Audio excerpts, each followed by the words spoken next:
Hello everyone, it's Jeff. Welcome to my presentation on university and industry collaboration. And to get started, we'll go over the elevator pitch, talking about the issue. As it says, there are both positive and negative sides to university and industry collaboration. On one hand, industry provides needed funding to universities when government funding falls short, which is happening quite a bit. So this support ultimately helps create new knowledge, new relationships, and helpful solutions, especially with STEM areas. One of the concerns, actually a couple of the concerns, result that when this happens, industry sometimes influences or establishes biases due to the funding because they have their ideas of what they want to accomplish and not necessarily what universities always want to accomplish. So the issue is, how do those two work together to be able to support research and also live within the guidelines that the university is hoping for. Just to give a little bit of the background on the relationship between universities and industries, we can go back into World War II and establish evidence of collaboration between government, industry, and university. There were examples before that, but it really didn't start taking place more until after with World War II and beyond. It's helpful because it does create innovation for new technologies and research techniques and medicines and a bunch of different other areas. But early attempts were often one-sided, leaning towards industry. A lot of what took place was research in universities were doing research for hire, meaning a company would pay them to do some research and they paid them and that was it. The university didn't get a lot of credit. We'll see that in some of the transformational aspects that we're going to talk about, that the biggest strides with the industry and university collaborations and with the government started taking place in the early 80s and then really took off through the decade of the 90s. First, I wanted to cover a couple of aspects, positive aspects for this type of collaboration between universities and industry. First, the positive aspects for universities include more access to funding sources. Traditionally, universities always rely on government funding, and this is a way to expand their options. Obviously, universities will have an increased access to new technology. That can be very expensive in some cases, and so universities being able to use up-to-date technology that industry always has is a benefit for them. This next point is important: faster feedback on research. Typically, we know that in academia, it takes a long time to get research published because you have to go through a process of peer review, and then journals only publish at certain times of the year, or once or twice a year, or maybe even once a year. And so sometimes it can take up to a year for new research to be published. So with the collaboration with industry, it gets out to people a lot faster.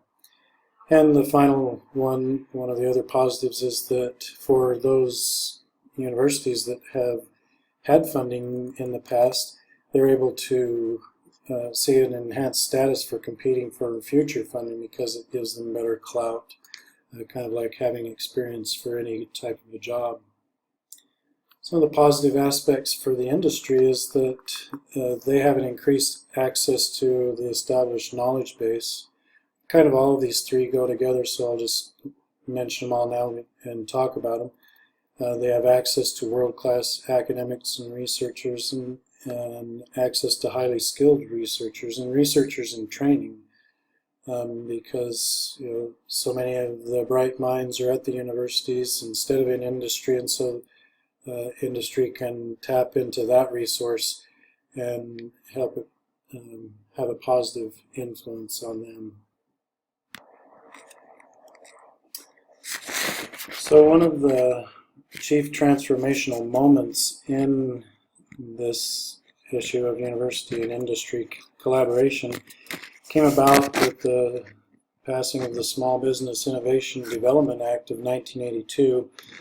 This act, as it says there, required governmental agencies with a budget of $100 million or more to allocate a certain percentage, and then at the current time that's 3% of their annual budget to research and development that is awarded to small businesses.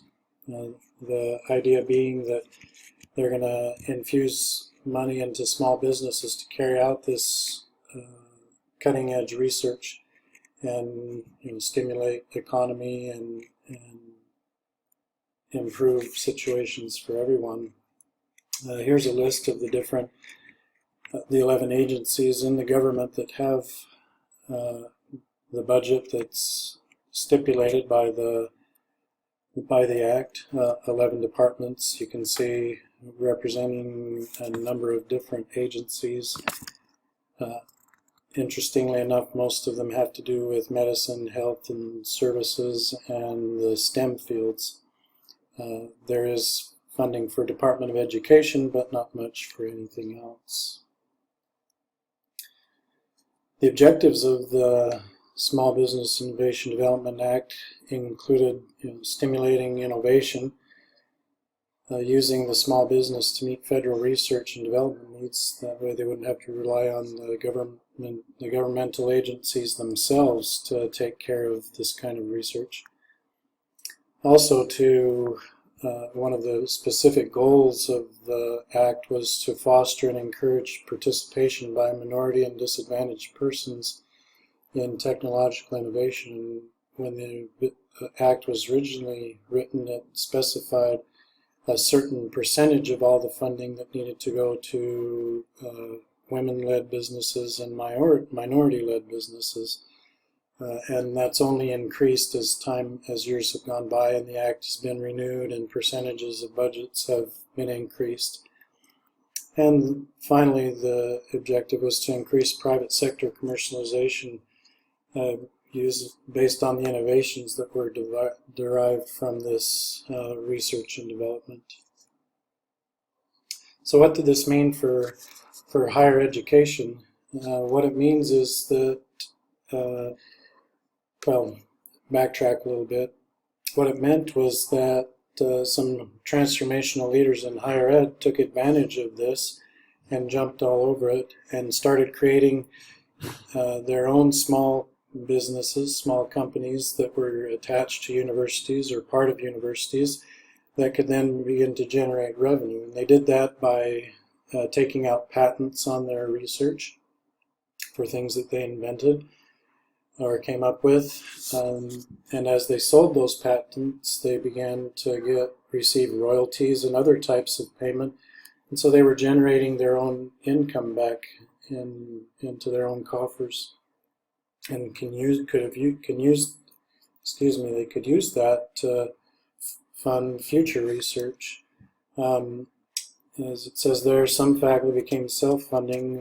There's one example that I found of and I'm sure this happens quite frequently now, of a professor in UC Berkeley that took out patents. He formed his own company, sold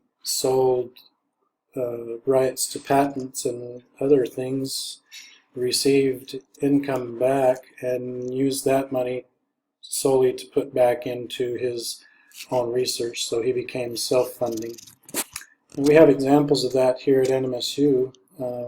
Many small labs have been developed over the years, like I said, especially in the 90s, but two of the bigger ones would be the Physical Science Lab, which is PSL, which is next to O'Donnell Hall, and currently the Arrowhead Research Park, which helps stimulate small businesses that are coming off of those research findings that are coming out of the university. What this means for what type of transformational leadership is needed moving forward is to overcome the negative aspects of the university versus the industry interactions. So here on the left we've got the industry concerns, and on the right the university concerns. So first, in the industry, they're taking their research direction from market demand, and to counter that, not necessarily counter it, but typically universities are seeking new discovery, or carry out research for curiosity purposes. So we need to align those types of goals. Second, the industry wants to keep research and results secret, whereas the idea with university research is we need to get it out there, because that's one of the goals of university research, is to share new knowledge. And so the university wants to publish and have open findings and results. Now, industry, the third point there, wants quick results. We need it yesterday, whereas the university research process generally takes a longer time. So, a couple of things to consider as we overcome those types of things, those types of relationships. First is overcoming different organizational cultures, as we just talked about, where industry and university have conflicts. Each organization has its different cultures, so you need to start. The biggest key is the last point on this slide of building relationships. So we need to build relationships between those two organizations so that they can understand each other's cultures. We already talked about aligning goals and defining niches that can let universities enter into this type of an arrangement. But one of the suggestions that I make is that we also need to find new non-STEM areas for funding. As we saw the list of agencies that provide funding, they're STEM, science-based, except for the Department of Education.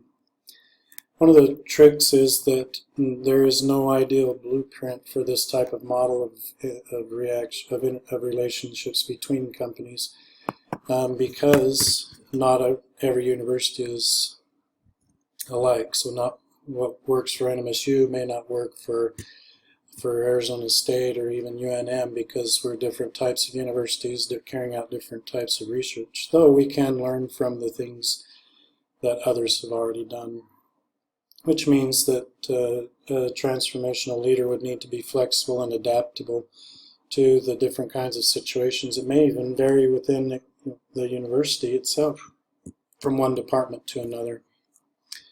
A couple of researchers suggested this model, this next point, calling it the triple helix idea, and that's where we're dealing with three different entities. We're dealing with the government, we're dealing with the industry, and we're dealing with the university. So we can see that trying to collaborate and coordinate and align goals with three entities is a little more difficult, but not impossible. We can see, again, by the example with the Small Business Innovation Act, that government provided a way for industry and universities to work together. And again, the last thing we already mentioned is the key is building relationships as leaders as we move forward, especially leaders that are going to look forward and plan for long-term sustainability and innovation, and not just take on one project right now because it's going to be a big moneymaker, but look far beyond the current projects to make sure things continue. Finally, the social justice issues that are important to keep in mind here, and you may ask, what are those? But initially, one of the things that comes to mind is that this type of a program is favorable, especially to top tier or private universities, the Harvards, the Yales, the UCLAs that always seem to draw in big funding dollars. But it's interesting to note that the majority of the participants currently in this program are largely public universities, and so it would be important to maintain that so that we're able to spread out the benefits for public universities, and we'll talk about in a minute about minority serving universities especially. One important point is the second one here. It says academic freedom. That's one thing that we don't really think about, that jumps out as being a social justice issue, but we need to remember that we need to protect faculty, their rights as they produce new research. We need to also allow them to pursue their desired studies and not always impose what's demanded by the industry. We need to remember that if we let industry only define what's going to be researched, then broader public goals might be ignored. So as leaders, we need to make sure that the goals of research meet a public necessity. Also, we need to ensure that the public knowledge that is generally produced by universities is still maintained. Work out some type of agreement that certain amounts can be published, or a certain time passes after the industry has used their product or whatever the result of the research was, so that the general public can have access to the new knowledge. A big concern is always ownership. There's always, well, if a researcher is working for a university, does that research belong to him or her, or does it belong to the university? So, the patents and copyrights and other things. That brings us to the next point, talking about establishing training for conflict of interest. And I know NMSU has training for conflict of interest, so that's essential to make sure that all efforts are legal and ethical, and that faculty that are participating know how to navigate the system, because sometimes sometimes it takes as much to learn how to navigate the system and find the funding as it does to carry out the research. And there again, we mentioned that we need to ensure that minority serving institutions are welcome and active in this type of a program.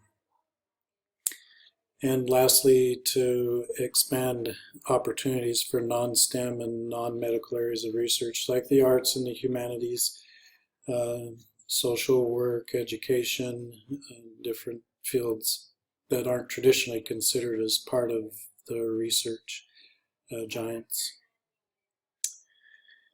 In conclusion, and I'll just read this because I can't say it any better than it says there. It says, university industry collaboration is a promising direction for economically strapped governments and universities, opening new possibilities for both funding and research.